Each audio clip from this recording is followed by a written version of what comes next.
Get used to it. Okay, now I think we're officially live. We are live. Well done. And Congratulations. we did it. We did it. Our interview with Uncle Hoz has now officially begun. By the way, I feel like such a dumb American because I wanted to ask, like, how do you pronounce your last name? Is it Shifei or is it Shafei or It's Hussein Shafi'i is my name. Shafi'i? Hussein Shafi'i. Hoz is something I got called when I was. I'll tell you the story. It's quite funny. Hmm. I live in a 4-bedroom house here. It's been our family home for the last 40 odd years. And a friend of mine called Rod Gray, an English guy, ended up, and this is the thing about English people, something like a quirky thing about English people. Rod moved into my house because he didn't have anywhere to live. So he moved into mine for about 5 months or something. And then my mother is obviously Iranian, as am I by blood, even though I sound very English because I've lived here all my life. She calls me Hossein. So she's always shouting at me as a kid, Hossein, Hossein, calling me like that. So Rod moved into my house and heard my mother calling me Hossein, Hossein. And this is something English people do. They shorten your name. So if you're called Hossein, it's Hoss. If you're called Nigel, it's Nige. Andrew, Andy. So he shortened my name to Hoss. And then from Hoss, it got shortened to Hoz. And then a lot of people just call me H because the laziest people for names are English people because that's just us. That's what we do. We're like, we can't actually pronounce people's names. We just want to shorten everything. And Yeah, and that's the way it is. I also think that's so very English of you to think that you colonized the idea of nicknaming people. That's how English. Like, oh, it's just a thing we do here in England. We just, we shorten people's names. That's Um, what they do. I know, but no, Hawes is a good nickname. That's a strong, and I like Uncle Hawes. I just think it's got a nice ring to it. It's It is. familiar, you know? It's actually, the reason is I do it's live role playing. I've got a lot of things that I do in my life. And I have been an uncle for, I can happily say, almost every person that's come into my life. All of like people who are younger than myself and whatever else, almost all of them have ended up calling me Uncle Hoz in the end. And I was asking for names to come up with, and my niece just turned around, Lily turned around and said, why don't you just call yourself Uncle Hoz? Because you're literally my uncle and all of my friends' uncles, and everyone just calls you Uncle Hoz anyway. And then I was on Twitter Spaces, and in Twitter Spaces, some of the Palestinians and whatever else, they started calling me Ammi, Ammu. Ammu and Ammi means uncle as well. Yeah, and then I thought to myself, fuck it. I've been called Uncle Hoz by 1,000 people in my life, all of them like kids and whatever else. I'll just call it Uncle Hoz. And then I had a friend of mine called Hadidi, who's an Egyptian girl from Canada. And she just went, look, I'm going to do your graphics for you. And she did do some graphics for me. And I'm doing this podcasting stuff because, I want to open up a channel because I've seen the impact of people like Joe Rogan on the electorate. And I am the national election coordinator for the party. And I can articulate myself quite well. And I thought this would be a good way for me to be able to reach out to people. So Uncle Hoz makes sense because it's me, it's my personality, and I am an uncle to people. And the name is coming, and it's stuck with me, and I get on with it, and that's life. There's not a lot I can say other than. Yeah, I mean, I remember our first communication with each other. I was already calling you Unc, you know? I felt like I was already in the family. You are, mate. You're not just in the family. You are, as has been shown by the growth of your Twitter handle, which was like from K or something when I first met you. You're now above 50,000. So many people love you, mate. And I am you literally one of your biggest fans in the world. I love you to bits for everything you've done for Palestine, for everything you do for anti-capitalism, anti-establishment, the fact that you hold everyone to account all the time for everything. It's very brave and it's righteous. And I wish there was more people like you in the world who are willing to put themselves out there. And, you're literally one of the smartest content creators I know. So I'm grateful to you. I'm absolutely grateful to everything you do because you bring a smile to the children of Gaza. There are people in Gaza that have got your name on the wall and they've got Rathbone, we see you. And that means a lot. I mean, that should mean to you a tear in your eye when you think that people are getting bombed to hell and back. And yet they are singing your praises from a concentration camp where maybe 225,000 people have been killed. That's the impact you've got. And that's why I've agreed to do whatever I can to help you. I tried my best to promote you when you first came onto the platform. I said to everyone, you need to follow this account, and rightly so. And you were huge on TikTok, but I think you're going to become 10 times the size you were on TikTok on Twitter. Without a shadow of a doubt, you are going to be. Well, that was honestly very nice of you to say. I appreciate all those nice comments. And, especially on Twitter, it's there's a lot of hate there too. So I quickly, gravitated towards you as well because, like, I could tell that you were also doing the same things and felt the same way. And, Yeah. when especially with Twitter, it's just like, it's so toxic that I've come to really appreciate when people get what I'm doing, and want to help. Yeah. So yeah, and I've seen every time you repost, I'm like, yes, I got Uncle Haas to repost me. Win. All right, I can go to sleep now. I'll tell you what it is. I'm the National Election Coordinator for the Workers' Party of Britain. I have very busy days and I have very slow days. So when I've got a busy day, I don't get on Twitter that much. And you can tell because I'll only have 3 or 4 tweets that day.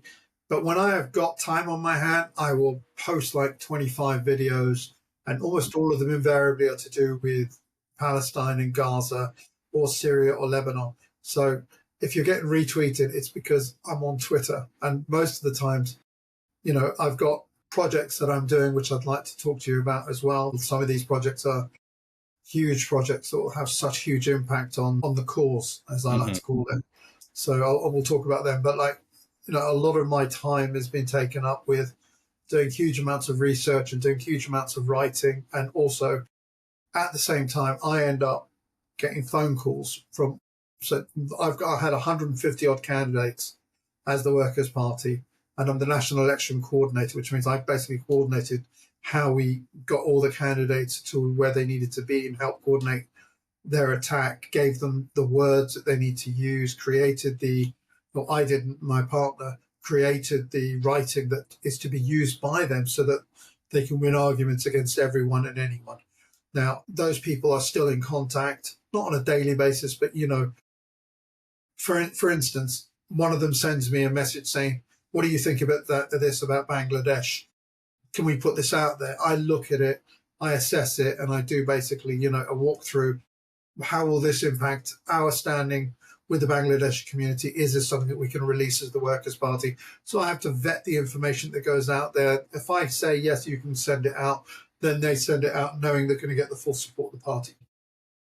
The apparatus of the party will then get behind it and push that message out. And a lot of that is done by myself, and then I pass it on to George Galloway, and I pass it on to a few other officers in the party that I always question and say, what do you guys think about X, Y, and Z? And then we let it go out. But so you're the national director of the Workers' Party? Is that? So I'm the National Election Coordinator. So that means so my job was to make sure that anything to do with the general election that took place came through my office, basically. I was the one that made sure that everything that had to be done, like any candidate needed any help with anything.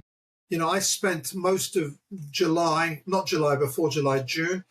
in a car driving to Southampton, driving to the north, to the Midlands, northwest, all over the country, supporting my candidates, going up there to like, if they needed something, if they needed banners, if they needed this kind of stuff, because it was all really thrown together really fast. And we weren't expecting the election to come when it did. It was a snap election by Rishi Sunak, who feared actually being ousted as the leader of the government effectively. And he has the privilege as the Prime Minister to pick the date that he wants to go for. He's the only one that can actually choose to end the election early and goes to Parliament and says, we want to hold an election. And normally, if you're the government and want to hold an election, the opposition will always vote with you. So even if out of his 320 MPs who are Tories, half of them didn't vote for it, all the Labour people, all the Liberal Democrats, all the SNP, all of them would vote to have the election, at which point he gets what he wants anyway. So we've got a weird way of doing things in Britain, an absolutely Is weird way. that was the most recent election? Not very well versed on like, domestic politics in England, but It was. that's It the was the 4th of July was the election, okay. American Independence Day, and it was our Independence Day from the Tories. But we ended up with something 10 times worse than the Tories. We ended up with a Labour Party that's so gone right, you might as well call it the Tory Party. And yeah, I mean, So, and that's not the Workers' Party that you were affiliated no, with. That's no, a no. separate sort of co-opted Labor Party that doesn't really represent the working class. Well, it did represent the working class, and it has represented the working class for decades. It was Okay. always, I mean, it was started by the trade unions. The Labour Party was started in 1928 by the workers, by the Labour Party's Okay. trade union affiliates. They're the ones that created the Labour Party. And before then, it was always the Tory Party and the Liberal Democrats. Those were the two main parties of government. And then in 1928, 29, as you know, the world crashed, the economies crashed, and these workers formed the Labour Party. And it's always been the Labour Party, which is like workers-centric. But now this Labour Party was sitting there with Larry Fink. Ugh. Larry Fink is the exact opposite of the workers. He's an elitist. I don't want to swear so your YouTube channel doesn't get strikes against it, but he is literally an elitist prick, and Yeah. I can't stand any of these people sitting with Keir Starmer. Now, when Keir Starmer turns around and says, we are, what's it called? Sorry, when Larry Fink and other billionaires say about the Labour Party, which is exactly what they did, when they turn around and say, we have a party that we can work with, it means that they own the Labour Party. Absolutely. When a billionaire says, I Yeah. want these people in Yeah. power, They're co-opted. it's done. Yeah. It's no longer the Workers' Party, because there's no party that can represent the workers and represent the 0.00001% owners Right. of the planet, Right. which is what they are. Right. And by the way, I don't have anything against anyone who's in the 1% bracket. Good for you. I'm happy for you. My problem is with the 0.00001%, the 350 to 400 billionaires that pay no taxes, that find any and every way possible to avoid responsibilities to the civil societies, of which they have made their billions, and then they don't pay their taxes in the jurisdiction. We in Britain have got companies and corporations that are selling 12 billion. They've got a net revenue of 12 billion US dollars or pounds, for instance, like Starbucks in our country, and they pay 52 million pounds in taxes. You're having a laugh. Yeah, when you have the absolute richest fraction of 1% of the population paying less taxes than the bottom half of the income bracket, you've got a rigged, scandalous system. Do you find that the working class in England is, since it's a smaller country, we have the same problems with our union presidents backing Joe Biden and Donald Trump. It's definitely that theme of being co-opted is prevalent. But do you find it easier to have class solidarity in England, if for just the simple fact that it's a smaller country and it's like sort of like France, I feel like is ahead of the curve in terms of working class consciousness. Is it similar in England, or is it worse off, better off than the United States? I really don't know what the situation is in the United States. What I can tell you is in this country that the trade unions, have unfortunately sold their souls and are now working with this Labour Party. Yeah. And they are complicit in everything that's going on. You could have, there's, for instance, there's arms factories that are creating weapons. And those weapons are being sold to Israel, which is involved in a genocide. Mm-hmm. There are weapons being made here. Now, the people working in those factories are members of a trade union. Mm-hmm. They could turn around and say, I don't feel comfortable building these weapon systems to go out and be used in a genocide. And yet, those same trade unionists are quite happy to see those things made, happy to see these things go everywhere. Why? Because their attitude is, I'm okay, Jack, because I've got a job. I'm getting paid for creating weaponry that kills other brown people in other countries, or in the case of Ukraine or whatever else, white people over there. It's, you know, and the Labour Party was supposed to be the party of the downtrodden. It's now the party of the elites. And the reason you can say that quite simply is they turned around at the last general election. They turned around and said to people, don't vote for the Tory party because the Tory party is going to increase your taxes. Don't vote to the Tory parties because they're going to take away, and this is the important one, they're going to take away the winter fuel allowance. Now, this is an allowance that has always been given to old people in this country. And that fuel allowance is like 250, 300 pounds that's given to old age pensioners, people who have retired, to help them through the winter with their fuels. And they said, don't vote for the Tory party. That's what they're going to do to you. They're going to take away your fuel allowance. Literally, yeah. They got into power, and that's exactly what they did. And not only did they do it, they turned around and said, here's 900 million or a billion or 3 billion given to Ukraine because they need it. And the whole sum of money that we needed for our pensioners was 600 million pounds. We needed 600 million pounds, but they took that off old age pensioners and instead have sent it to war in Ukraine. Yeah. And, you know, you mentioned Larry Fink. He's directly involved with that. Oh, my God. You know, directly with his company BlackRock and gutting pension funds in England and other European countries and the United States. But, and also, you know, reappropriating the public resources of the Ukrainian government. You know, that's being all privatized now through, you know, these structural adjustment programs that the IMF administers and et cetera, et cetera. Yeah. But do you think, you know, how do you feel about your own working class party? What's the official name of your party? I'm actually very intrigued by this. The Workers' Party of Britain. It's just called the Workers' Party. Got it. The Workers' Party of Britain is the actual official name of the party. Okay. But I think in the future it may just be called the Workers' Party.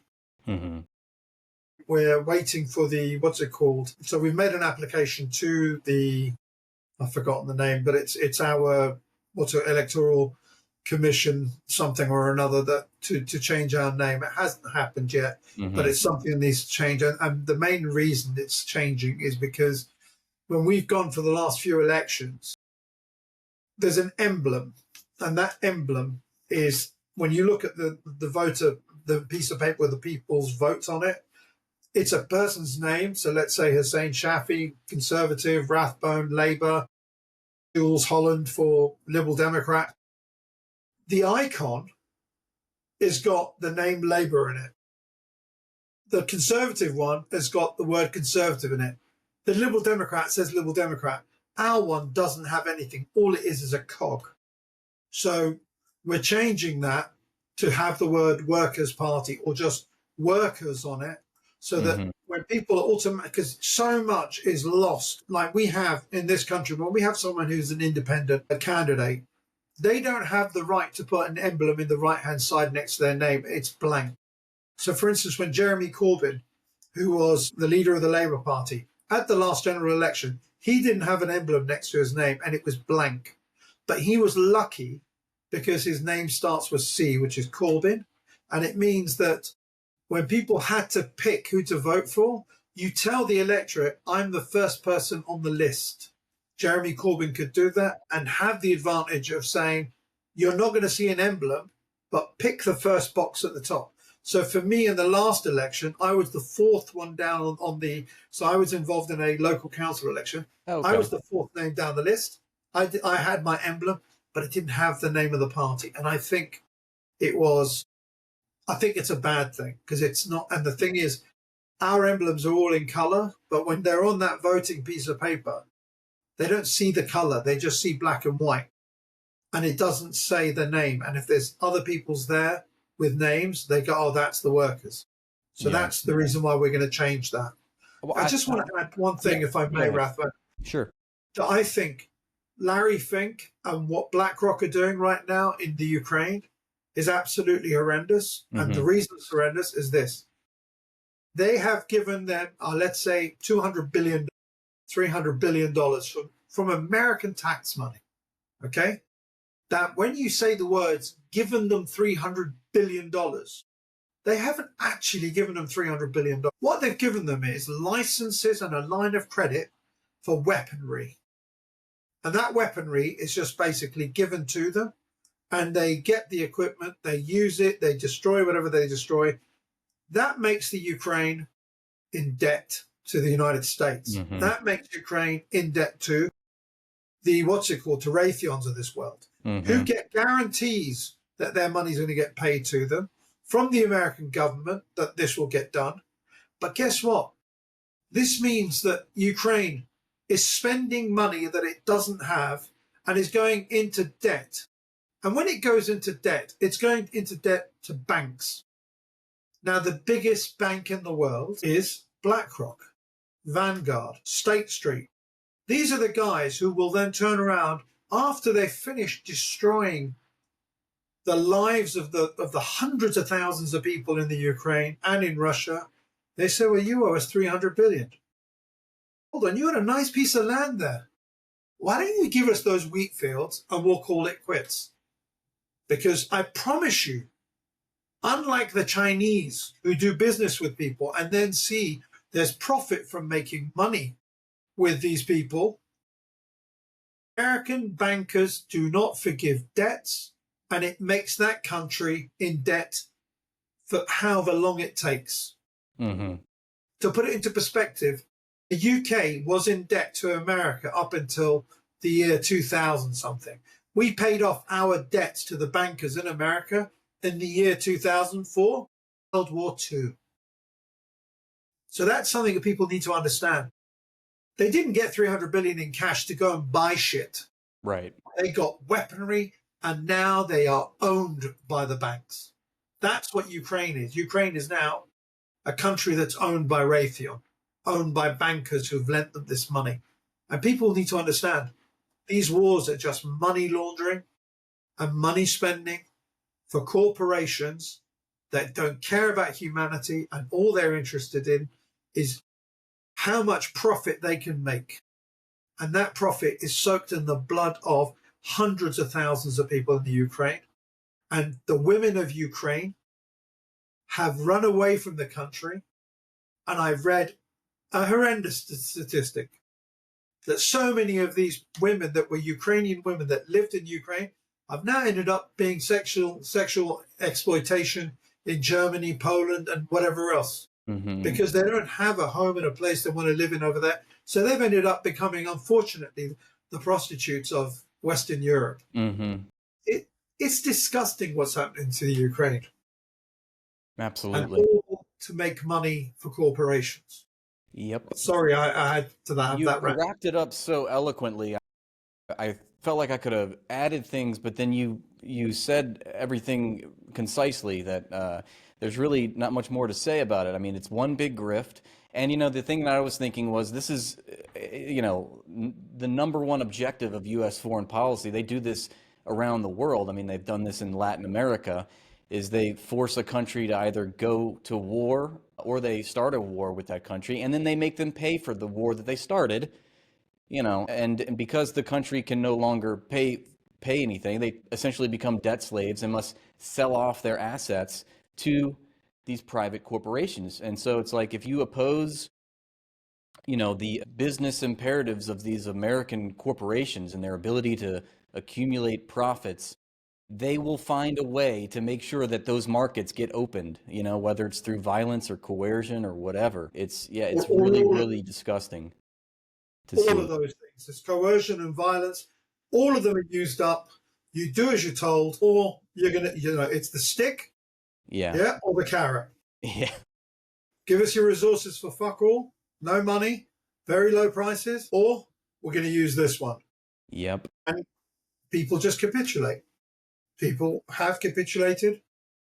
And Ukraine is utterly destroyed, and I love when people that are pro-NATO and they're pro-Ukraine. They think that when we offer this sort of critique of what is actually materially taking place, they want to say that we don't support Ukrainian independence, or they try to make it into this fight for the national territory of Ukraine. It's like, Ukraine, well, if you really want that, then you should be appalled at what's happening right now, because Ukraine is completely destroyed. And we could go through the record where, you know, it's even just going through the historical record. I'm immediately labeled a Putin apologist, a Kremlin apologist, but I think the record's pretty clear, you know, and the reasons for the war breaking out, you know, I think can be laid to squarely on the shoulders of NATO for its expansionist policies, but also, you know, and Joe Biden and what's the guy's name with the bad hair, the former prime minister of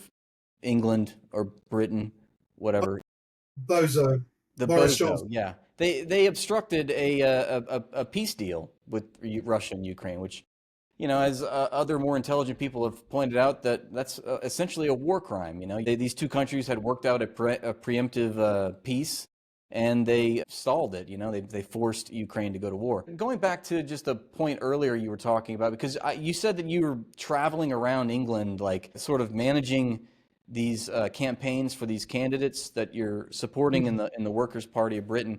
I felt like you know, going back last year, the last half of last year, I was meeting a lot of people from the Jill Stein campaign, the Green Party campaign that was running. I sort of met, you know, when you were telling me the things that you were doing, I sort of met people like that were a part of her campaign.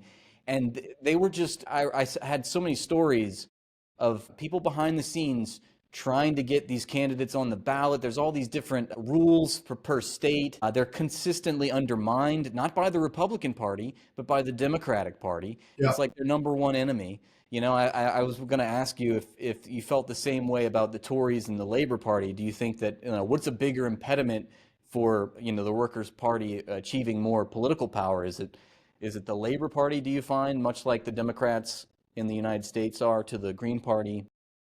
That was one question I had for you, but So yeah. it doesn't work. Just to say, like, it's just a lot of bureaucratic red tape I heard about, and I was wondering if you felt like they consistently try to throw all this legalese at you to try to make sure that you don't get too loud there. So our system of elections are completely different to yours. Okay. You've got states and you've got counties inside those states, and the elections are done on a county level, which then adds up to the total, and it keeps building up for a state. To get permission to vote or get your name on the ballot in a state is an operation in itself, because you're voting for a president. We don't have a president. There is no person who is the head of state for us. The head of state in our country is King Charles. He is the absolute monarch of this country. He does not tell Parliament what to do. He's not even allowed to say anything. But that's our head of state. Your head of state is your president, who's your chief executive officer or whatever else you want to call him. Ours is different in the sense that we've got 650 constituencies, and those 650 constituencies are divided up by the number of people that live there. So if you've got, let's say, 65 million people, right, in the country, it would mean the 650, constituencies is made up of 100,000 people that live there. Now, the 100,000 people that live inside that constituency, not all of them are allowed to vote, because some of them are too young. Some of them are foreigners and don't have nationalities that can't. So normally, out of, let's say, a constituent, and it's normally about 130,000 per constituency in Britain, and it's not always the same number. For instance, in the Isle of Wight, before this election, there was 110,000 people that could vote. There was 200,000 people on the Isle of Wight that are the people that live there. And what they did was they split it into two, and now it's a population of 65,000 and 65,000 that are able to vote. Okay, and so they divide up the constituency. That's how it works here. And what happens is you're voting for someone who represents a party. Now, that party has a leader that it's picked that will act on behalf of the party as the prime minister of the party should it win the election. So we don't have any of those problems. But the biggest problem we've got, and the biggest problem we had at the last general election as the Workers' Party, as did other small parties, ours more so than others, because of our party leader, George Galloway, was that we were not allowed to get on TV. We weren't allowed to get onto any media. I got onto LBC for one show for 20 minutes. I got onto BBC Politics, which is the premier program for politics in this country. The Workers' Party were on there for 3 minutes and 32 seconds.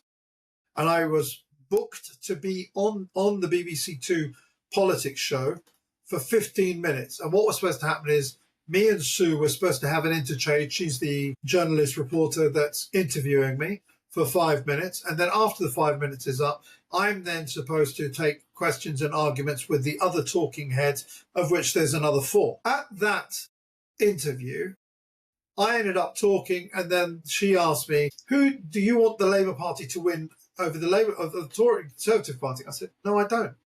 She goes, well, why not? I don't understand. I'm stupid to not want Labour to beat the Tories. I said, because I don't see any difference between the Labour Party or the Tory Party. If anything, they're exactly the same. And I said, quite simply, I don't think there's going to be any difference in the level of genocide that's taking place in Israel, in Gaza. And what happened was, Rath, 30 seconds, within 30 seconds. And someone did a video and put it on YouTube and on Twitter that showed I was on there for 3 minutes and 32 seconds, and they put a timer down.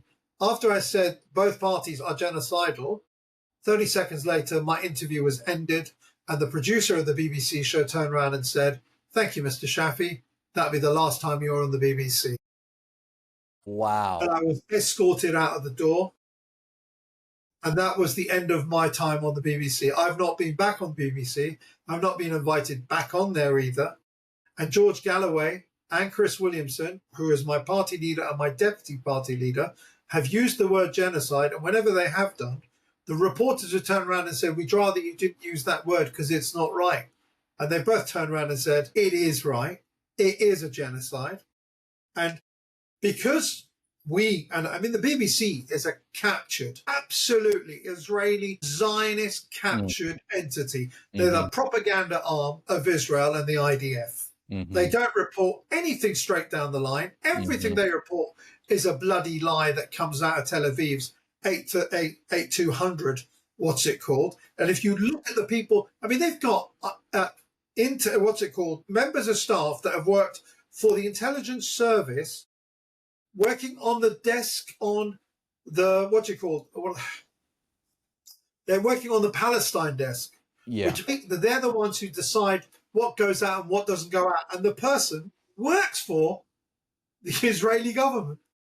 Has worked in Benjamin Netanyahu's office. There was a similar story about the New York Times as well. There's former IDF soldiers writing articles. Yeah. We had the same thing as well in the Jewish Chronicle, which is like this leading bastion of absolute lies and shittery that is written by and on behalf of the Jewish community in Britain. This newspaper ended up having people like David Baddiel, David Aronovich or something, both of whom are out-and-out Zionists, saying, we don't want to be associated with the Jewish Chronicle anymore, and have stopped writing for them because exactly the same thing as the New York Post, where a person just is working for the IDF and they are there making up stories without any sources, made up sources, and just putting it out there as facts without any sources. And when they've turned around and said, right, we need to see your secondary and primary sources, someone told me, trust me, bro. Anti-Semitic, okay? Yeah, it's anti-Semitic. Yeah. Yeah. Trust me, bro. Don't ask for sources. Yeah. That's, that seems to be a common theme with, like you said, corporate media completely captured by Zionists. You don't say. I'm shocked. Yeah. How long ago was that interview with BBC, by the way? That was sometime in, I would suggest, 3 weeks before the 4th of July. Okay, so that was earlier last year. Well, it was at the time of the elections, and they turned around and said, we need someone from the Workers' Party to come in. And they said they wanted George Galloway to come, my party leader, to come and have this interview. And George is like, they're having a laugh. I'm not going into any BBC offices or anything to do any interviews because I know what they're like. So he refused to go to anything to do with the BBC or LBC or Radio 3 or 4. I ended up going in his stead as the National Election Coordinator. I went in his stead in 3 different interviews, but those were the only 3 interviews that my party got on a national stage. Some of our candidates got local radio stations that had interviews with them, and most of them were being held by people, and they invited people who said things because they knew that they could skewer them because they had a Palestinian supportive attitude, and they may have said the wrong word, and they wanted them so that they can skewer them online, on radio. So what did you mean when you said the word about Rothschild and this and the other? Oh, you're an anti-Semite. Yeah. So they were invited not to add value from their arguments, but to malign our party and say, this is the kind of people they've got. And that was the whole purpose of the exercise for the media. It means we were blacked out. That's we exactly as the Workers' what I was Party. thinking. Yeah. We were completely blacked out. And when you're blacked out, all we had then was George with his 700,000 followers, mine with my 20,000, 15,000 followers, Chris Williamson with 100,000 followers. But, against the backdrop and the noise of Nigel Farage being on GB News, where he's got a spot, an hour-long spot every night that he gets paid £90,000 a week for, and it's his show, and he gets to say what he wants to say. And then everyone from Reform being invited onto the BBC and onto ITV, onto Sky News every single day. And they had no members of Parliament. We had 1 member of Parliament. They didn't have anyone. George won an election as the Workers' Party. They had a guy called Lee Anderson, who was a Tory and defected to Reform. So before the elections, Reform didn't have anyone in Parliament. And yet they got so much media attention. Why? Because they are the front for the oligarchs. And the other thing is, I'm sorry, I'm going to go into one a little bit, but forgive me. So the thing is about Britain, we have a British establishment that has decided who are going to run the country for us. Since 1978, when Margaret Thatcher won the election, we've had a consistent, organised establishment behind all sorts of governments. So with her, then we had John Major, then we got Tony Blair. Now, Tony Blair is Labour. But what did Margaret Thatcher say? Margaret Thatcher said, my greatest achievement, my greatest political achievement is Tony Blair. Why? Because Tony Blair stopped being Labour and became what we call a Tory-like person. Now, Labour was not exactly the same as the Tories, but they were the ones who sold all of the crown jewels of our country. The crown jewels are what? British Rail, water, gas, electricity, all of these things that belonged to the nation, that were serving the nation, all of them got sold under this government. And then what did we have? So we had 17 years of the Tories. Then we got 13 years of Labour, which was 1997 to 2010.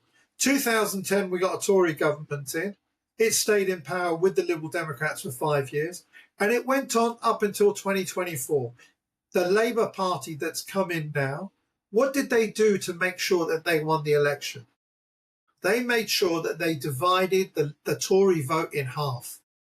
We ended up with Tories who would have still won the election if there was no Reform Party. But what they do is every 12 to 14 years, they change the colour of the person with the tie colour. Keir Starmer is a Tory. There is no difference between him and Rishi Sunak, as has been proven by their policies, which are no different to the Tory party. There has been no difference in anything. Austerity on steroids is carrying on. Everything that the Tories were going to do, the Labour Party have done. And all they've done is they basically fired up the Reform Party through mass media and ended up with 0.1 million people that voted for Reform. 6 to 7 million people voted for the Tories. 9 million people, 9.5 million, 9.7 million voted for the Labour Party. Our system is first past the post system. It means that because the Tory party lost 4.5 million or 4 million votes, the votes that would have been theirs, if you combine them together, they'd have a majority.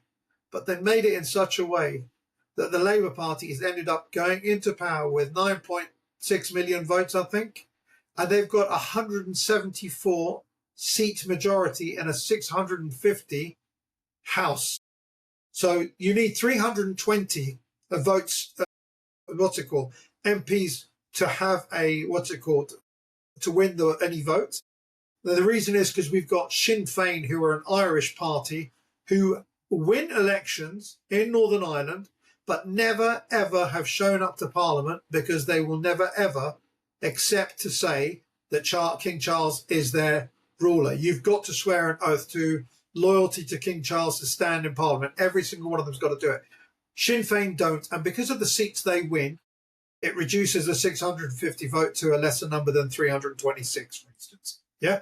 So they now have a 174 seat majority, and they've done it with 9.6 million.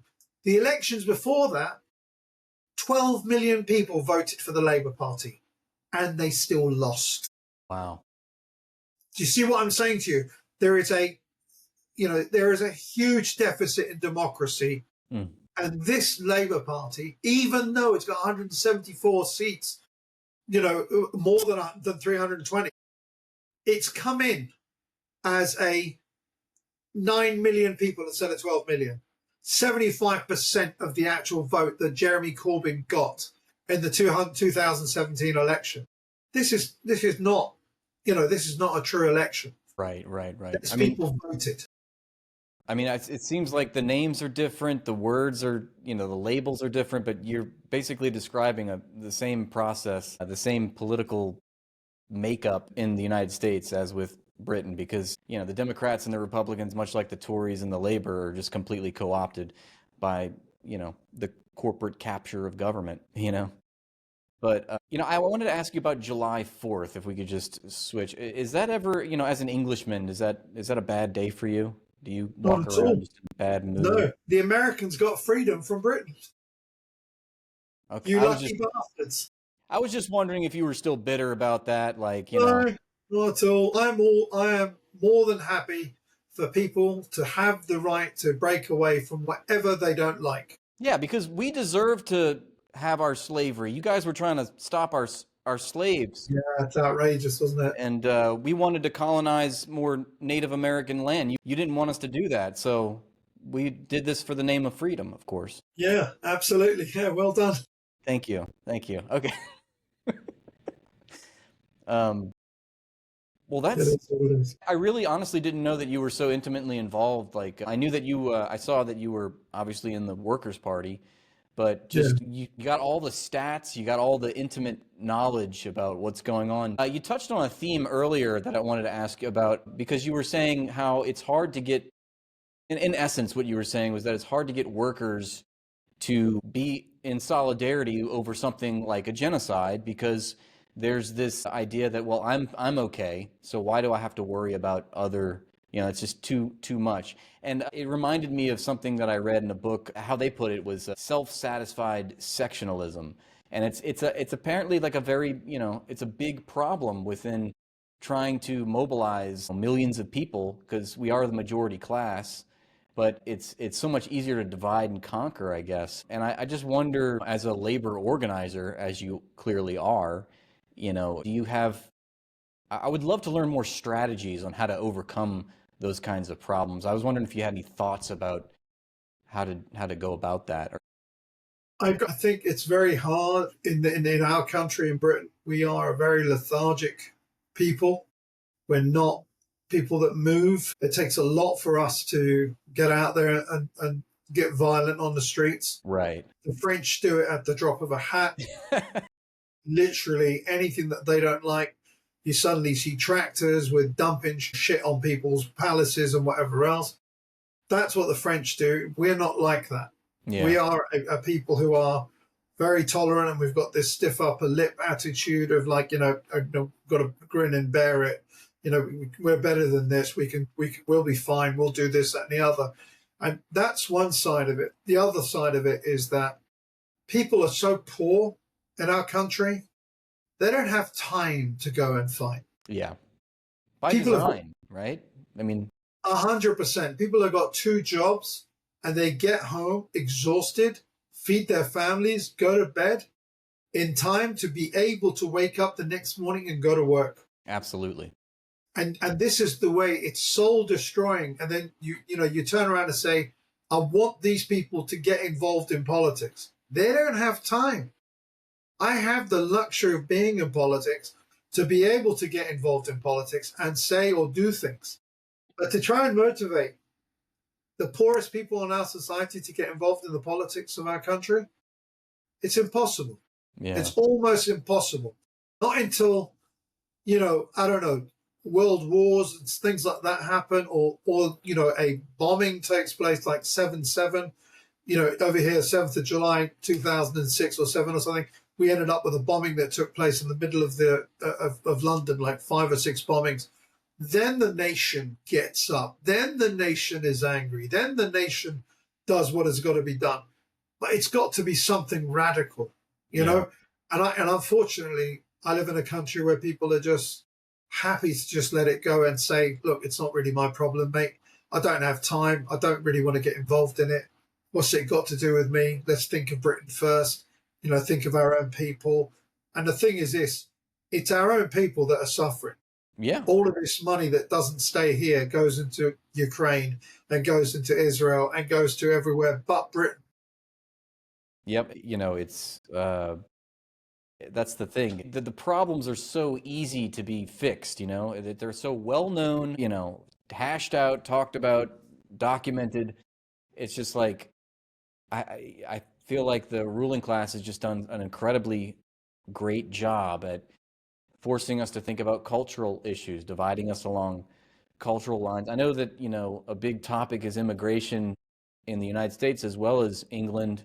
We got to stop the brown people from coming over into our country because they're taking our jobs. And, it's funny to me that it's always the poorest people that are the most threatening, right? It's the poor, marginalized social groups in our countries are the ones that are most dangerous to us and our livelihood. And instead of being what it actually is, which is the richest, like you said, 0.001% of the population. So But I just wanted to say that right now in Britain, Elon Musk has decided that he's going to go to war with our country. Keir Starmer, I saw he was tweeting about Yeah, Keir I Starmer. mean, I don't have a problem with him having a pop at Keir Starmer because I hate him more than I hate anyone else. But Elon Musk is basically using his platform, his social media control over the biggest, freest platform, which is stopping being free and becoming less free by the day, right? And he's wielding it like Excalibur and cutting people's heads off with it. Now, he's got rid of blue check marks off I don't know how many accounts lately. And those were voices of people that are angry with life and thought that Twitter was the place to come and bring your arguments. And I'm a great believer in the digital town hall. And I'd like every Nazi and every fascist and every communist, everyone should be able to come and talk on here. Right. Because guess what? You're going to make yourself look like what you are. And Absolutely. people will turn around and say, you know what? He sounds like an asshole. I don't really want to have anything to do with him. I'm going to walk away from him, or I'm going to basically put him in a bin in my head and say, that doesn't interest me at all. And there are enough intelligent people in the world that are not going to be following those kind of people. But Elon Musk is right now starting up a war and is causing a problem in Britain that doesn't need to happen. Now, we've got something called grooming gangs. I don't know if you heard about the grooming gangs? I have not. Okay, so the grooming gangs, a grooming gang is a bunch of people that find young girls, they ply them with drugs, 12, 13, 14-year-olds, all under 16-year-olds, okay, because at 16 people are allowed to have sexual partners and whatever else. They ply them with drugs, And then they are sexually abused. Effectively, they are taken advantage of. And we have had a huge problem in this country with people from all walks of life. And by that, blacks, Asians, white. The majority of it is white. 87% of grooming gangs in Britain are white. So there's a Cockbain report that was done, which says 86 to 87% of all grooming that was done by white groomers. Elon Musk has decided that he'll reverse the numbers in everyone's head and say Pakistani men, not any other kind of it, but Pakistani men are responsible for 80% of the grooming that's taken place.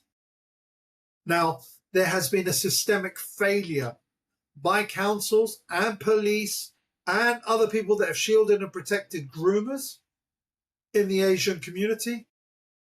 But it's happened in all over the place as well. And those people have not been held to account. Now, the one party that has been trying its best to fight for that is our party.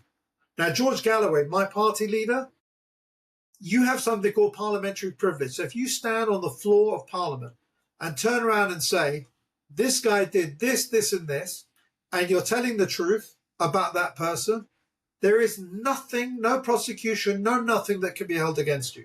Now, George Galloway went onto the Houses of Parliament after he'd won an election on the 29th of February, and he called out Rochdale Council,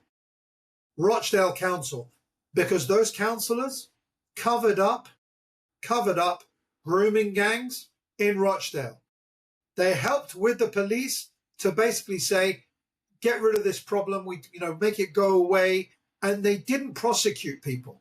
And you've got basically people who are still working and have access to power and or were abusing young women, or not even young women, people that worked for them in the council that ended up getting abused by people, men in power, and they've all got away with it. Now, George Galloway and the Workers' Party are the only party who decided to take it task and put it on the floor of Parliament. No one else did that. Why did no one else call out these things? Cyril Smith was the Member of Parliament for Rochdale, where George is, and he was a well-known paedophile. He used to get other members of Parliament to come up to Rochdale, where there was a boarding school and kids who were in these vulnerable houses, whatever, like being looked after in care, and would rape them with his friends from Parliament. No one in Parliament said anything about them. Jimmy Savile is a piece of shit that had a TV show called, Jim Will Fix It. And this motherfucker had a TV program where kids would write in and say, Jim, can you fix, I want to be able to go on an air balloon, or I want to go in a race car. And this TV program was made for children to write letters to this guy. This guy ended up raping 400 children. Jesus Christ. 400 children were raped by this piece of shit. Now, everyone in power knew who he was and what he was doing because he was in a circle of paedophiles that were doing this with him. Members of Parliament and people in government, civil servants, Margaret Thatcher knew what he was doing, who was the Prime Minister at the time. And this man got away with it. And in Keir Starmer was given a file on Jimmy Savile when he was the Director of Public Prosecution. And he said there's no case to answer. And there was a picture of him as a 10-year-old child, standing in front of Jimmy Savile with his hands on his shoulders of Keir Starmer when he was a kid. Holy shit. Yes, this is what I'm saying. Now, our party has actually, today, the Workers' Party of Britain, have lodged a paper to to Rochdale Council, saying, you need to investigate and come clean in with an independent public inquiry of what happened in Rochdale, and you need to do it now. Now, there are Labour members of that council who need to answer for what they've done, and they need to investigate everyone. And anyone who's not gone to prison, because some of them have gone to prison, need to go to prison. Anyone that facilitated people not to go to prison need to be taken to justice, and they need to go to prison. Because children have been the victims of rapists and violent men, and nothing has been done about them. Nothing. So this guy is still free? He's still Jimmy, this guy, he's still... Do you know, Jimmy Savile died, and when he died, thereafter, everyone that was complaining about him, now that he's dead, and guess what? Now that he's dead, and therefore can't sing the song of the names of every single person that was involved with the child molestation, rape, and everything else, he's dead now. So guess what? He takes to the grave the names of every person that did that with him, because he facilitated it. He got these children for these people. And guess what? He was best friends with King Charles. Best friends with King Charles. And he was knighted. This paedophile piece of shit was knighted. Sounds like, what's his name? Prince Andrew? Or who was the one that got caught with on the Epstein Island?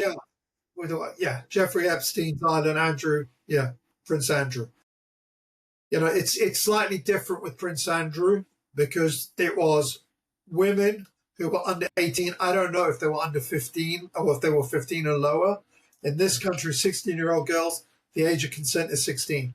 Now, the fact is that those girls were trafficked. So there's no excuse for him either. Right. Yeah. But the ones I'm talking about are talking about raping 12-year-olds. Yeah. Boys and girls. Yeah. Like, you know, and we're not talking about people who were 12 or 13 that looked like they were 17. We're talking about children, vulnerable children that had nowhere to go because they were in care. They didn't have a mother and father, and then they were raped. It reminds me of Jerry Sandusky. I did the same thing. The football coach from like the University of Pennsylvania, he took marginalized kids that were from poverty and got them into this program. It was supposed to be for benefiting them and their, I don't know what, it was an educational program or an athletic program. And he did the same thing. He ended up raping these children. It's absolutely disgusting. He actually was imprisoned for it. But yeah, it's a big, disgusting cesspool. It's almost like an international pedophile ring. It is. Yeah. It is 100%. Yeah. There is a pedophile ring in Hollywood. There's a pedophile ring in America. There's a pedophile ring in Britain. And it is this pedophile ring which is controlling. And, you know, Jeffrey Epstein is renowned Mossad. Israel has got these things over these people. And it has, I don't know what influence they have. I don't know what Elon Musk was doing with Ghislaine Maxwell, but there's a picture of them together. Yeah. And he looked dodgy as hell. And there's an email from, what's his name, from Elon Musk that Jeffrey Epstein sent to Elon Musk saying, did you get to meet up with Ghislaine? Everything okay with her? Did you meet her? What? And he's going, yeah, I did, Jeffrey. Really? Nice one, mate. What were you meeting up with the pimp of young girls? What were you doing there, mate? Yeah. Is that why you're now decided to turn on from the leader of the free expression to now just parroting whatever Israel wants you to do? Tommy Robinson is an Israeli shill. And he is a person that causes strife in the country. He is an Islamophobe, and all he's doing is causing problems in the country. That's all he's ever done. Tommy Robinson, I know that name is being talked about. I don't know much about, I just hear on Twitter or something, some statement about Tommy Robinson. But who is this person? Is he involved in the pedophilia, I assume? No, he's not involved in pedophilia. I can't say that about him. He's not. Okay. So Tommy Robinson is a person that started something called the English Defence League. The English Defence League is a very right-wing organisation that does not want anyone other than English people to be in the country. So if you're an Anglo-Saxon, they want you in the country. If you're not an Anglo-Saxon, you can leave. So they are white supremacists, is what the English Defence League was. He's stopped being the leader of the EDL and now just acts under his own name of Tommy Robinson. That's not his real name. His name is Stephen Yaxley something or another. But he's someone that has put himself in the limelight for being anti-Muslim and Islamophobic. And at every opportunity, when there is like there was a person who attacked the Houses of Parliament, a driver that tried to break into Parliament with a car, rammed the gates of Parliament, and then he went into Parliament with a knife and he stabbed a member of the police and killed the police officer before he was killed. Tommy Robinson showed up outside of Parliament with a camera saying, fucking, we've had enough of fucking Muslims. Muslims are this, Muslims are that, blah, blah, blah. And what he's doing is he is trying to make himself like the center of attention for the anti-Muslim, this, that, and the other. And he's now got in a position where he's funded by Israelis because Israelis don't ever want people to be at peace in a country. If they can divide and conquer and have people at each other's throats instead of facing towards people doing evil, that's what they will do. They will turn around and sow division wherever they can. So he's used as an agent provocateur to do things like that.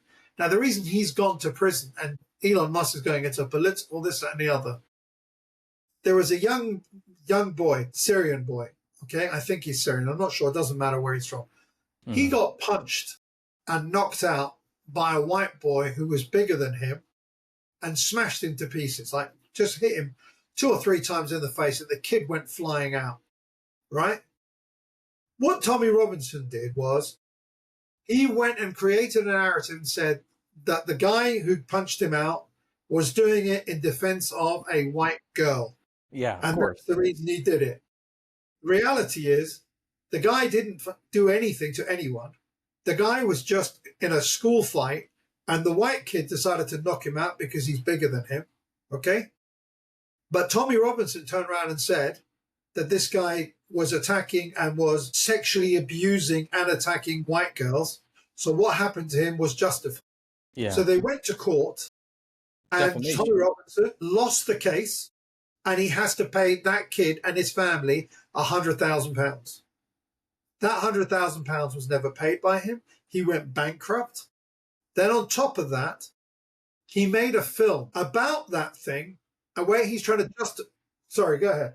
No, I'm laughing. I'm like, this guy is a piece of shit. And so the £100,000 he didn't pay. Then what he did was another situation took place with some Muslims, a grooming gang or this, that, and the other.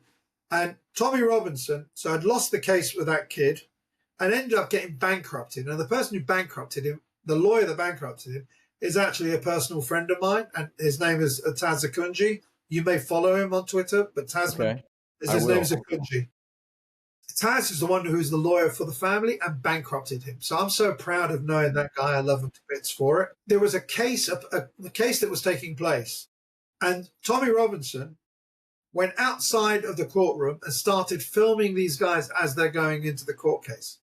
Now, you can't do that because you might prejudice the case by doing that. So he was brought up on contempt of court, and he was warned in court and said, if you do that again, I'm going to give you a custodial sentence. You'll go to prison for it. So that case mistrialed because of him. And the next trial that took place, he came and did the same thing again. He came and filmed these guys just to say, look at these fucking Muslims. Look at these Muslims, this, that, and the other. And he got nicked for doing that. Then he ran away from the law, ran out of the country, went to Cyprus for I don't know how many months during the summer, enjoyed himself. Then he came back into the country and he went to court. And guess what? The judge said to you, if you do this again, film these people, we're going to put you in prison. And that is what's happened. It's got nothing to do with politics. It's to do with you're prejudicing, you're screwing up a court case against these pieces of shit. You're letting them basically not have a court case and be put in prison because you're trying to make yourself something you're not. And that's what he did. And he ended up in prison. And I've got zero sympathy for him. Yeah. None. Why is Elon Musk supporting him right now? Surely Elon Musk would like to see people who are grooming found guilty, go to prison without them having a retrial because your friend Tommy Robinson is letting them get away with it through his direct actions. Insane. I mean, I think the answer to that is obviously pretty simple. It's, power protects itself. The rich protect themselves, and it's ultimately just about class. But Elon is a person that every time he opens his mouth or tweets, I'm appalled at how dumb he is. And you think that people that are so wealthy, I mean, we brought up in this society that says that people that are successful must be smart and He's branded as this progressive futurist. I mean, he's so dumb, and he's so ill-informed about the world. I mean, obviously, you can be really unintelligent about the world that you live in and be super successful. But I'm really like just shocked that at one point I actually thought like this guy was something, special. Same. But then he just started talking, and then now he's in his dark MAGA phase. It's just like it's such a train wreck. And I want to talk to you about the T word attacks that happened over New Year's. I know you had some thoughts about that as I want well. to say something about Elon Musk. Yeah. So Elon Musk, for me, is an absolute hero of humanity up until now. And I say that genuinely. I have always loved everything he's done before. And, when it comes to his attitude towards saving the planet, when it comes to electric cars, Right. now that we know the damage they do, I don't have as much love for that idea. But the idea of having electric cars and if we were to have free energy, if we were able to harness the power of the sun so that we don't have to pay for electricity anymore, it becomes a free utility for the planet, then electric cars is the answer. And the other thing is the fact that he bought Twitter for 44 billion and then he released the Twitter files, which was such a huge, impactful thing that we saw what Twitter was like, because it opened the eyes of the planet to the three-letter agencies, CIA, FBI, and everyone else, telling all of the social media platforms they had weaponized against the people for COVID, for anything you can think of. They've weaponized all of these social media platforms. Now, what Elon did was groundbreaking. No one has done what he's done. He basically gave it to the man, as I called it. He gave it to the establishment because he broke the chain that they had around those things.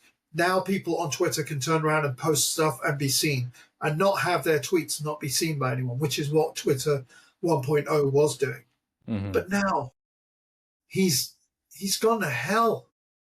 He's literally destroyed the Groyper movement on Twitter.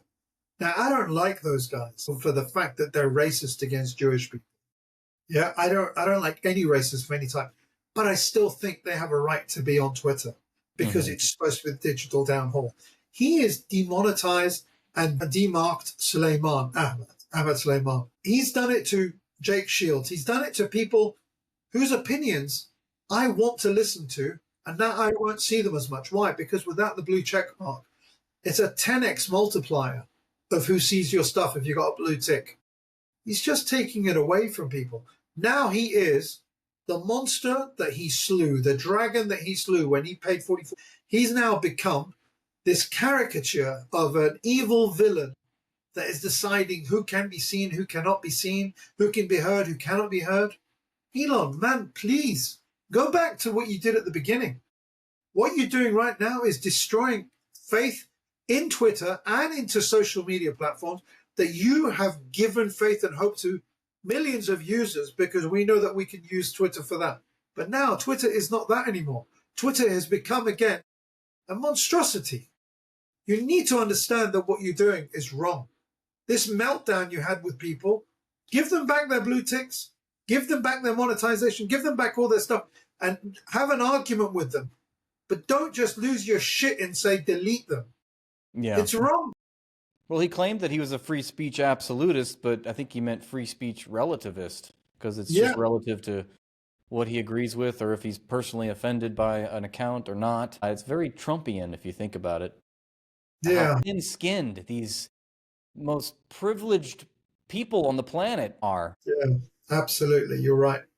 I feel bad because I said I loved Elon right up until he started all the racist stuff and supporting Tommy Robinson. I mean, even up until then, I was willing to say, I'm going to give him the benefit of the doubt. I'm going to give him the benefit of the doubt. I can't anymore.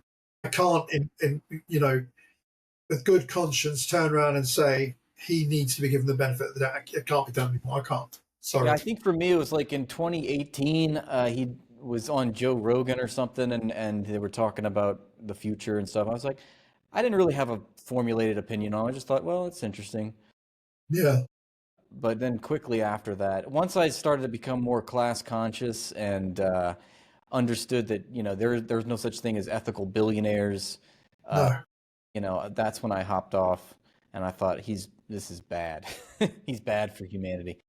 And I love you for all the communist stuff that you do. I think it's absolutely brilliant. Your videos to do with capitalism and communism and how China is a communist and how they brought 90% of all the people out brought out of poverty. Your video, absolutely amazing. You know, people think capitalism has brought 90% of the poverty out of the world. Yeah. They're Chinese. For Chinese people living under a communist state. Yeah. Not in America, not in England, not in Germany, in China. Yeah. China. Go figure. Go figure. I know you were talking about how we were talking earlier about how, you know, Ukraine is being decimated by these imperial policies of the United States with how they control the global finance system and how they turn these countries into debt slaves. You know, China is giving them that alternative. They say, we're not going to, you know, and it's funny when people try to label this as Chinese imperialism, but they're actually offering the antidote to imperialism. As far as I'm concerned. And, you know, I just saw that another country joined BRICS. Indonesia, I think, is the newest member of BRICS. And they've already outpaced the GDP of the G7 countries. And China is the fastest growing economy in the world. And so just stick with socialism, kids. Okay? That's all I can say. Socialism. It's emerging. 100%. Yeah. 100% agree with that. No doubts whatsoever. It's the only way forward. It is what it is. So some people don't like it and they want to believe in all the capitalism bullshit. Yeah. Go enjoy yourself. It's not for me. It's not for me. Yeah, well, I've enjoyed chatting with you. I know it's we're 8 hours difference. So you're in London town, and I'm in LA. Yeah, and it's an 8-hour difference, and that's crazy, isn't it? How you like my English accent? It's pretty good.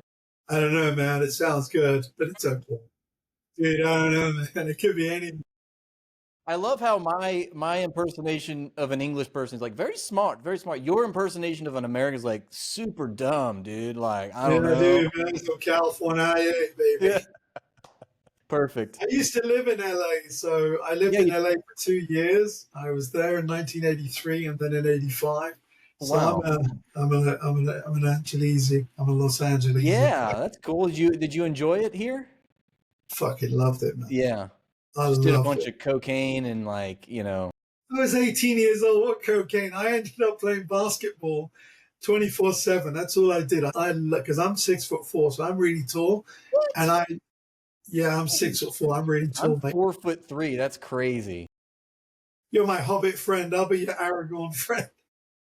So all I did was I went to high school there. I went to the Lycée Français on Overland Avenue in Los Angeles. Oh, okay.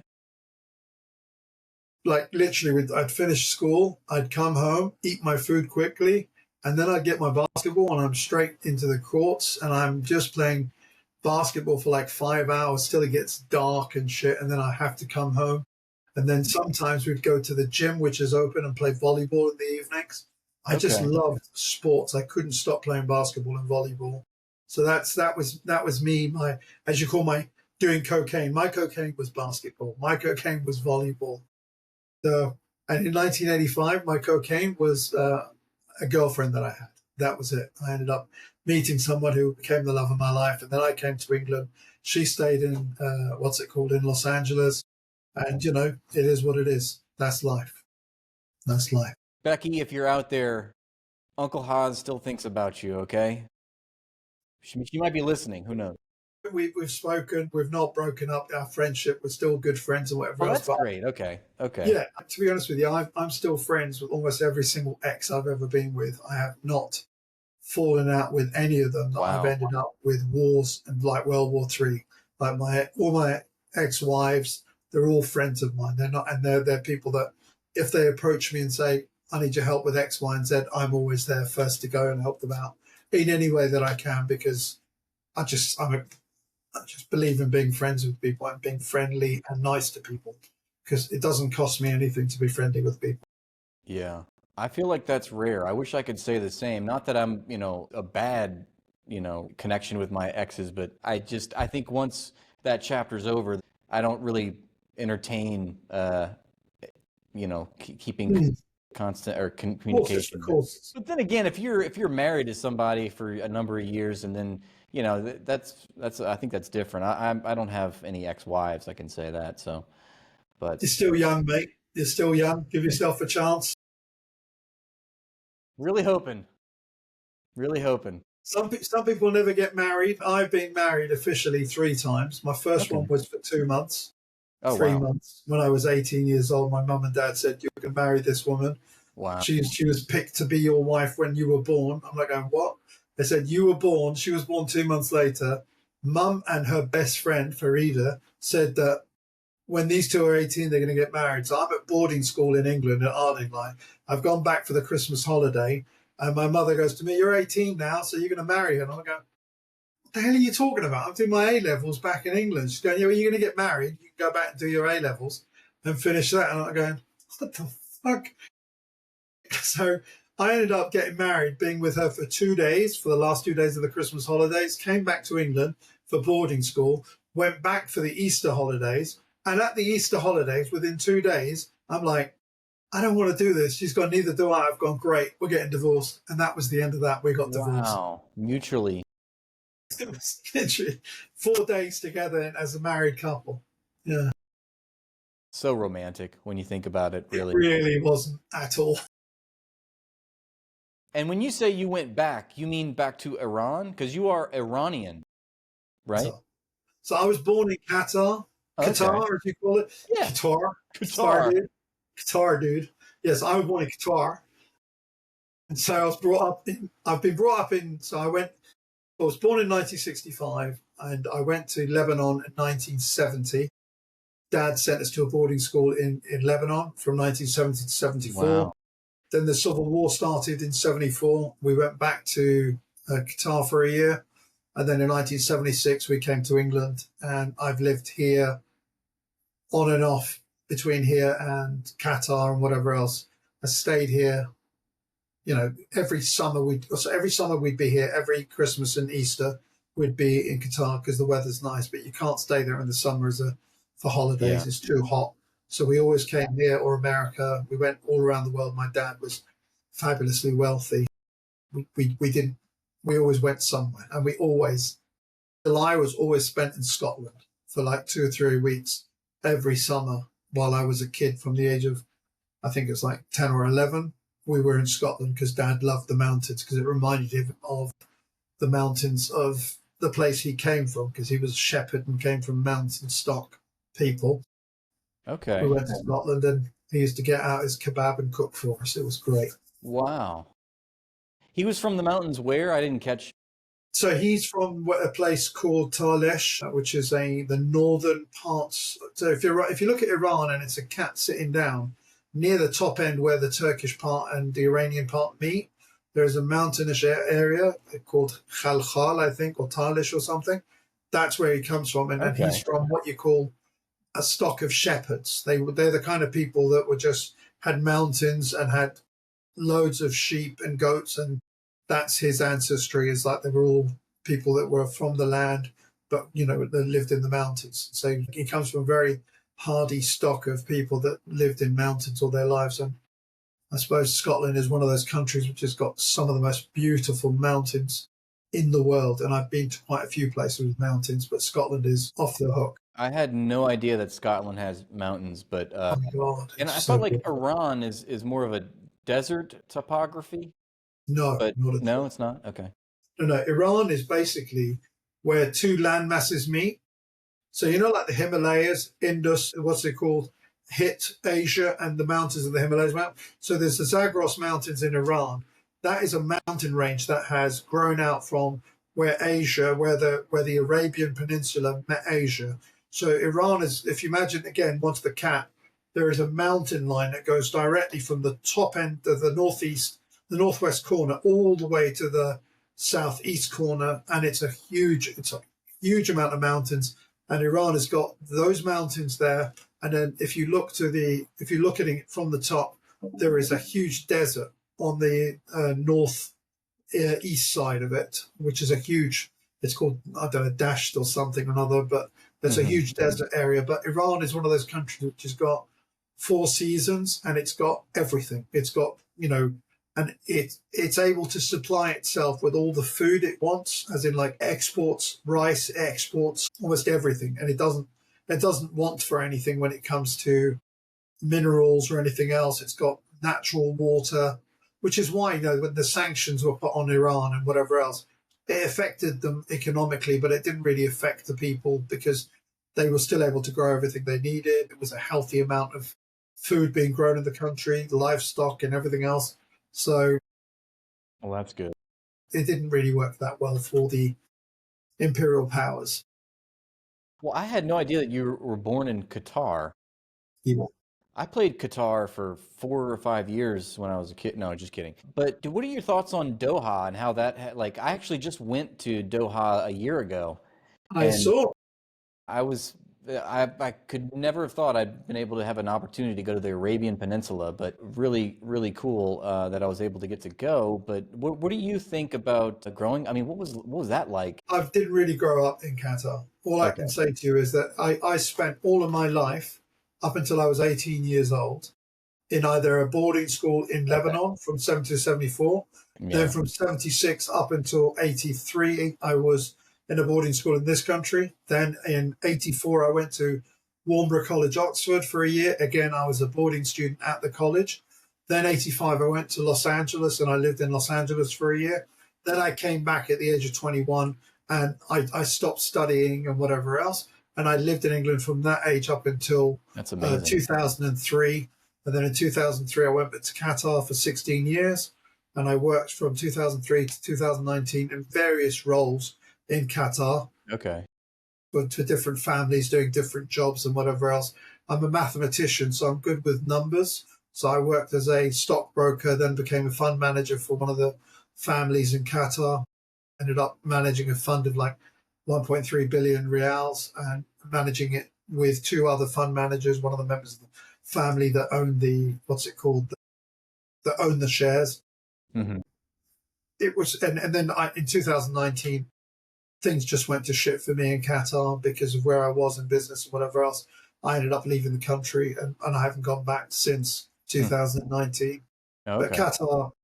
Qatar is a beautiful place to live if you are making a lot of money. Yeah, If you're right. not making a lot of money, it's an expensive place to live. There's not a lot to do unless you are enjoy the desert, which I did. Yeah. But people that come there that don't have Qatari friends, you won't have the level of life and enjoyment that I had. For instance, I would go during the winter. We have these winter camps in the desert, and these winter camps are basically tents that are put up, mushroom all up and down the coastline of Qatar on the beach, and the water's cold at that time, so it's not like you go swimming, but we can go fishing. We can sit around fires that we build, and it's a wonderful way of spending your time and your life doing that with Qatari friends. And they are the most generous people I know in the world. That I can't. The one thing you can never fault about Qataris is they are so generous with everything. They have been the kindest people to me when I was there. I cannot want for anything. I was helped out by a lot of them and whatever else, and I left when I left, and that's it. But I can't stand Qatar's role in what's happened in Syria. I can't stand what they've done with, supporting this HTS. I hope that what they've done does not cause a bigger problem than already exists for the Palestinians. And my central core thinking is literally for the people being genocided. Because Right. if they're able to get away with it in Gaza, then the West Bank will be next. Mm. And that will be the end of the Palestinian people in Palestine. And that is why, what they've done in Syria, which is destabilize it and put in this new power, all for the sake of, and I'm going to say it blatantly, the only people who've taken advantage of this is everyone but the Syrians. The Yeah. Syrians have not Yeah. had, they've got rid of Assad. Great. They got rid of Assad. And I've never defended Assad, and I'm not here to defend Assad because it's, at the end of the day, I can't stand any dictator. I don't care what the dictator is or who the dictator is, whether it's Mohammed bin Salman or whether it's from, Sisi. I detest all of them. I'm a great believer in democracy, and I think Yeah. democracy is the only way forward. Right. Bashar al-Assad was a dictator. He could have reached out to the opposition and made a deal. He chose not to. And what's happened to him has happened to him. But now I just don't want the Palestinians to have no recourse to any help. Because while Syria wasn't still in an active state of war with Israel, it made them less, ready to do whatever they want. They were vulnerable. Yeah. They're not as vulnerable as they were before. They've taken, the bottom quarter of Syria, and it's, there is no threat to them from Syria anymore, because this new HTS group have made it patently clear that we don't want a problem with Israel. That means the Qatari actions. Israel has free reign, whereas they didn't necessarily with Assad in power. I remember you came out with a very impassioned video talking about this, kind of condemning those who were sort of celebrating or the fall of Assad, or at least coming to view this collapse as like a great thing. This is amazing. I've never ever seen a collapse that's been generated by US policy. I've never seen it end up being a good thing for the locals. And that is the main driving reason for most of my philosophy. My philosophy is this: if it's good for America, if it's good for Israel, it's bad for everyone else. Yes. Everywhere they go, anywhere they've ended up, it's never been good for the people in that area. And that's just the way it has been in history. Yeah. Iraq, Libya, Afghanistan. You name a theater of war where America has gone, where it's worked out well for the people, the indigenous people there. So if they are helping take down Assad and the Americans are helping, I cannot support it. No. In fact, my attitude is, if any situation involves an American army, military, being the guiding force behind something, I'm automatically opposing it. I oppose the Ukrainians because the Americans support them. Right. Because I've not seen anything good come from them. Where is the good? If anyone can point the good to me of where America's gone in and helped the people and didn't to help themselves, if you can name one, hang on. I will change my name to Mickey Mouse. I'm still thinking. I'm going to come up with one example to prove you wrong, Uncle Hoz. That's it. I might have to. I'll email you. Okay. There's a lot of examples we could point to of where America has done good. The only example people say to me that Americans did help was in Kosovo, where they bombed the Serbia for 90 odd days, and that's like freeing the people of Kosovo. Yeah. But you know what the underlying thing was? Tell me. They got to build the biggest American base in Kosovo, which meant they have a regional area, base, allow them to project power into that part of Eastern Europe through their American base, which is now being built, and it's literally one of the second or third largest American bases globally. Yeah, and that's a common theme of imperialism. It's purely for economic reasons. Everything that you see whenever the United States gets involved, you got to check your back pockets, because they're stealing people's monies. That's what it's really about, and it's about the projection of U.S. power and U.S. interests, and it's probably about oil. But it's interesting. Kosovo was also NATO. That was a NATO intervention, if I recall correctly. Last I checked, Serbia and Kosovo and Yugoslavia have nothing to do with the North Atlantic Treaty Organization. They're not a North Atlantic country. They're not in NATO, all these things. So why is NATO being involved? And obviously for the projection of U.S. power in the region is the answer. I mean, there was a slaughter of Muslims that was taking place, but that was done by Croatians, not the Serbians. The Croatians did kill people in Srebrenica, whatever. They killed like 9,000 or 10,000 people, but they weren't the Serbs. They were the Croats. Yeah. Then, anyway, it wasn't the Americans that saved that situation anyway. Yeah. I'm very happy to hear that you take a very uncritical approach when it comes to the United States. It's kind of funny, but I agree wholeheartedly with your assessment. It's like, if the United States is involved, it's a net negative for the world. and we should oppose it sort of wholesale and uncritically. If you know, I think, and I try to tell people too, is if you just want to understand the world, if you know, if you just start with the presumption that America bad, you know, that's you've 90%, 99% there. You know, it's really not that hard to understand once you understand how the power dynamics are. Just to be clear, 99% bad is the government that's bad. I Right. do not Absolutely. hold the American people in any way, shape, or form responsible for what's happening, Yeah. because you have a sham election every 4 years where your sham election changes your chief, your commander in chief. But guess what? The men in black suits that run your departments are the same people. All they do is change the boss. But guess what? The CIA has done exactly what it wants to do for the last 50, 60 years, since the 1950s. Yeah. Yeah. That is the last time they did anything was the Church Report for them in the 1970s to ask them, what are you doing? After that, there's no more reports on what the CIA does. So Yeah. basically, American people are less democratic than anybody else, because whoever they vote for will not make any difference to the foreign policy of the United States. And you can't blame the people for that, because they are a captured nation with an elite class of people who decide what's right and wrong for America. And what's right and right for America is actually the corporatocracy that runs it. And mostly, at the moment, I would say Israeli businessmen, Jewish supremacists, as Norman Finkelstein calls them. Yeah. Those are the groups of people that are making sure that things are done on behalf of them, to keep them in power and basically take more of the world's resources into their 0.001%. So Yeah. it becomes 0.00001%. So that you've got only a handful of people that control what happens on this planet Earth. They Right. decide because it's their money. The rest of us sit at the table and maybe get a crumb. Maybe, not guaranteeing any crumbs. Especially in America, there is no guarantees of social safety. Like in Britain, we've got some social safety. You guys, after 12 weeks, you're on your own, mate. See you Yeah. later. Yeah. I go back and forth with it because I think formally I would agree with you. That's the correct answer, is to not hold the actual people, you know, accountable that are in charge, that are actually running the Yes, show, to account.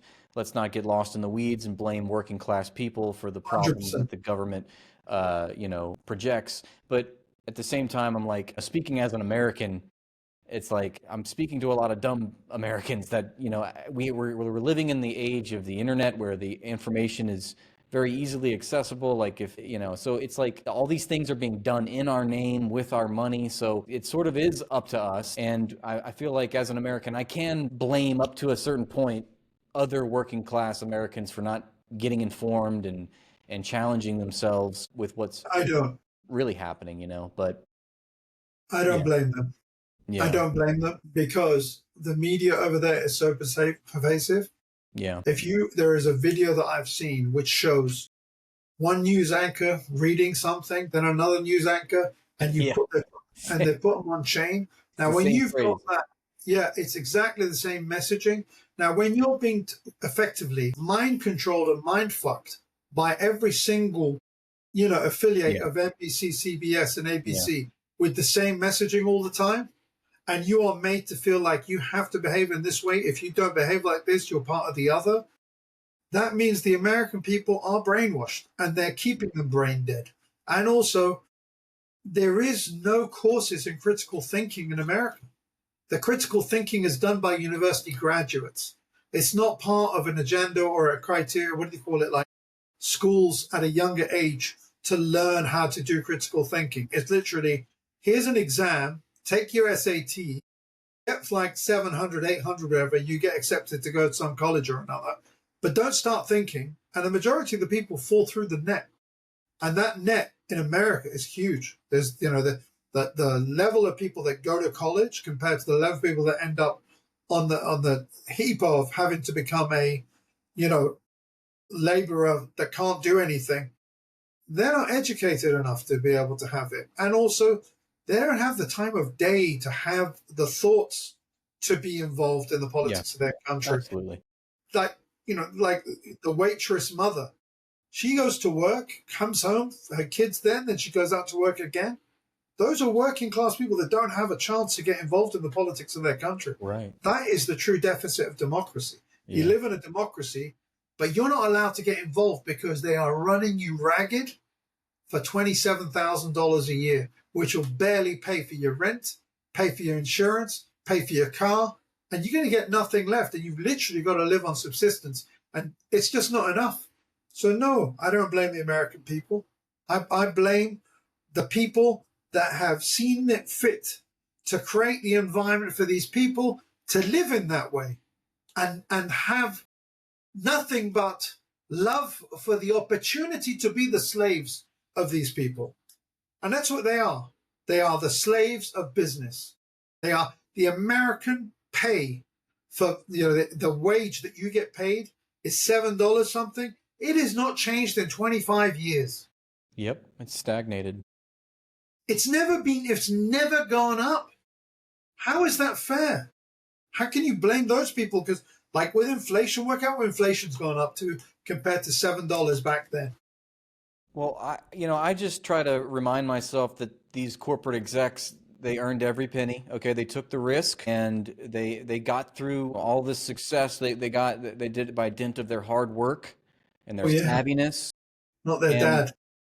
I know one day I'm going to achieve that level of success. So I need to I got to stay on my grind. I got to make sure that my boss gets his Christmas bonus so he can afford his son's seed funding for his next venture capital firm or his third yacht, whatever. I won't be able to rest unless I know that they're doing okay. So I don't know what you're talking about. I think America's great. But we're going to make America great again, even though it's already been the greatest. It'll just laugh all you want, Uncle. No, actually, in all seriousness, I just realized just listening to you how quickly I need to get the fuck out of the country.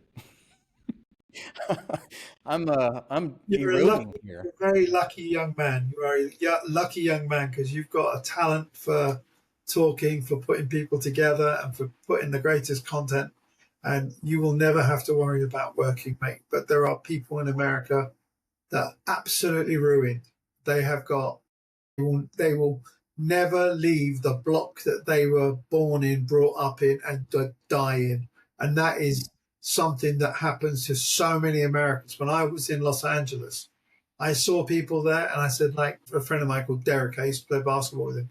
He was born in LA County, and he's never gone anywhere.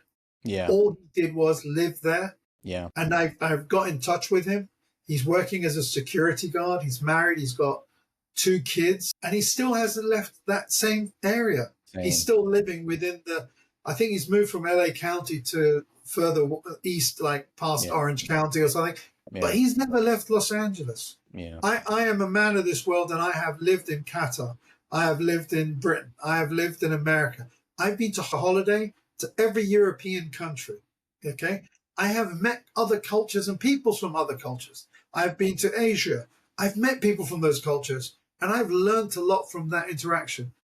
But the majority of American people don't leave their block. They don't leave their city. All they ever see is what they see around them and what they get to see on TV. It's not fair. It's not right. And it's wild in Los Angeles. Just it's kind of a culture shock, I guess, coming from a small town like New Orleans. But you see, there's a park nearby where I live, and it's just like full of people on fentanyl, and you can just tell that they're all. It's just like an open air drug market. And then you go a few other blocks further, and there's Skid Row, and just people completely destitute, and it looks like zombie land.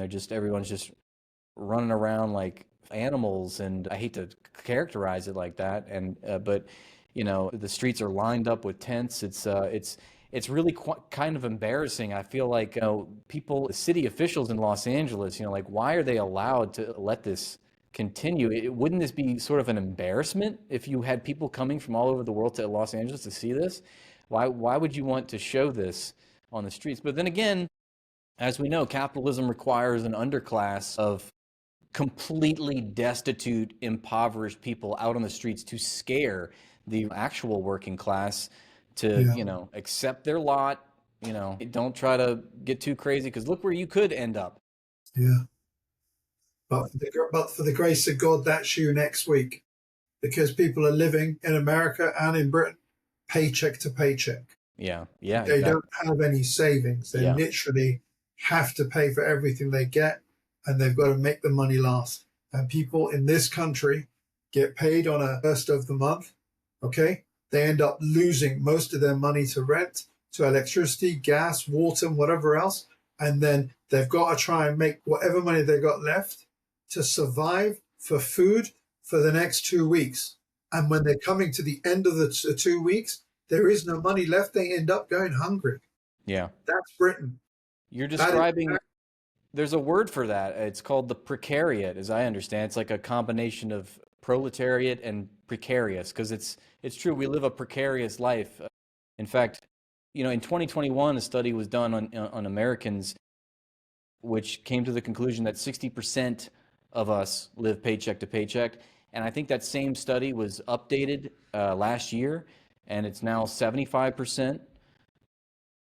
It's just I feel like the conditions are accelerating. The only thing that I can hope for is that as things deteriorate, class consciousness rises, and the impetus for real social change becomes more imperative because things have gotten so bad. So it's like, the whole metaphor of like the darkest part of the tunnel is just before, or the darkest part of the night is just before the dawn, So that's, one thing that it's horrible. It's absolutely horrendous. And that's why I am a socialist. That's why I'm not a right-wing person, because I have empathy for humanity and for human beings. And my attitude is like, I'm not religious. I'm not a Muslim. I'm not a Christian. I'm not a Jew. I'm not a Hindu. I'm not a Buddhist. I'm literally agnostic. And I say to people, my religion is to do good.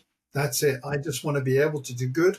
I want to have the power to be able to do good things for people. I'm not saying like monetarily. I'm talking about mentally, physically, being there for friends and family, which is why a lot of people call me uncle, because I'm the guy they run to when they got problems or they need counseling and help. Like, a friend of mine's daughter was in a marriage, and she sent me pictures of herself. She's been smashed to pieces by her husband, And I have to reach out and be there for that person. I have to be helpful in any way I can to reassure them that this is not the world we live in. And we have to try and help other people.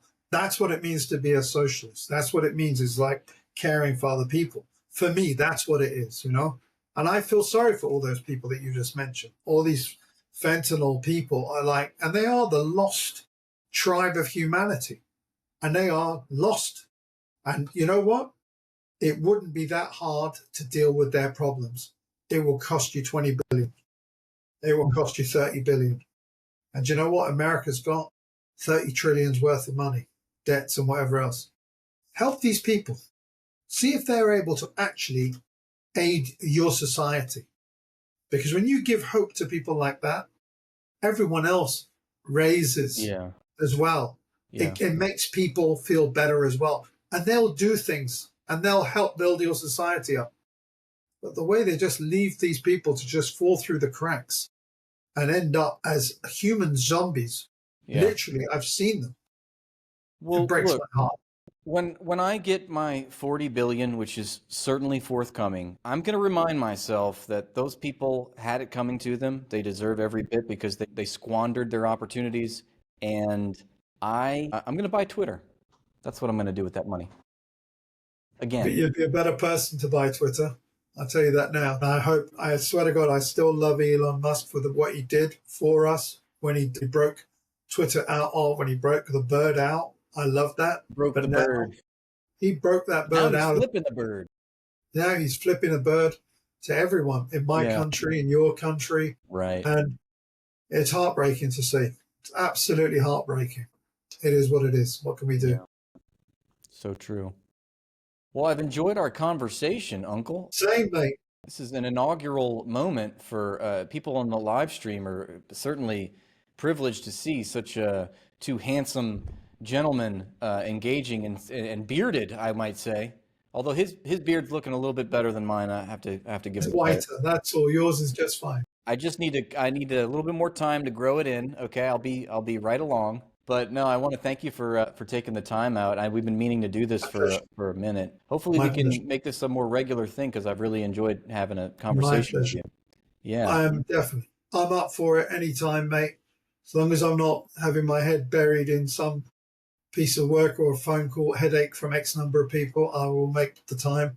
As I said, I love you to bits, and I love everything you do for the cause, for the resistance, for humanity, and for standing up for the right things. I'm at your service whenever you want, mate. Just call me and we'll make it happen. I appreciate that, Uncle Hoz, and likewise. Okay, it goes two-way street. Absolutely. All right, well, you guys, I know that we're streaming on like 6 different platforms right now, but if you're here, I see there's people in the chat, and I want to thank you all for being here. But also follow Uncle Hoz on Twitter. That's mainly your main social media app that you use, would you say? I'm on what's it called, YouTube as well, but I've only got like 600 something followers. I don't have a lot of followers. Yeah. No, but to be honest with you, I'm not. I'm letting it just grow organically. If it does, it does. It doesn't. Well, I'm not. I'm making a point to force these people's hands right now. Okay, they better do.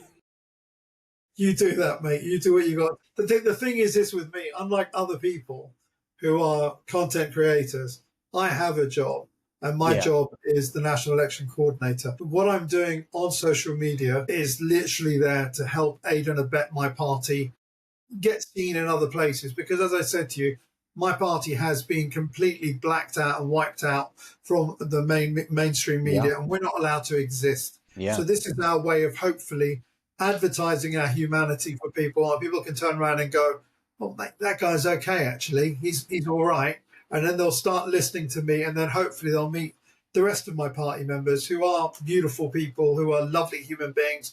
And they'll turn around and go, you know what? They're not a bad bunch of people. And that's what I want to see. I want to see my party, who are people of my own ilk, grow as an organization and get our own TV effectively, and not rely on the BBC, which says, absolutely, that's the last time you'll be on the BBC, Mr. Shafi. Right. That's a quote to remember. Yeah, it was. Yeah, it's very nice of him. Piece of shit. Your answer was far more eloquent than mine, which involves strong arming my audience and making them feel guilty in not following us. No, follow Rathbone, guys. Any of my people who are watching, please follow Rathbone immediately. If you don't, I shall punish you next time I see you, and stuff like that. Good. I'll send you the check in the mail, Uncle. Thank you so much. Yeah.